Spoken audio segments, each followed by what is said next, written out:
So one day, a guy shows up from CIA and says, okay, uh, I'm here to find out what the fraud is. I'm sure this is absolute nonsense. So I said, okay, fine.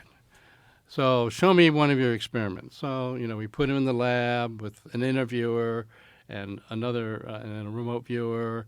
And in this case, I'm sent out someplace and, for 30 minutes. And I come back. It turns out that the remote viewer described it really well. And he said, well, you probably told him where you're going to go.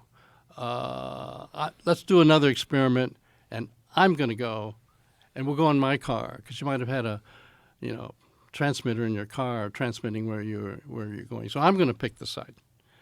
So we do another experiment, get a great result. So finally he says, well, I got to figure out what's wrong with this.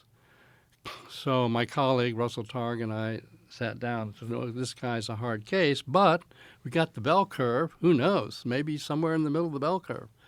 So he comes in the next day, and we say, okay, today you're going to be the remote viewer.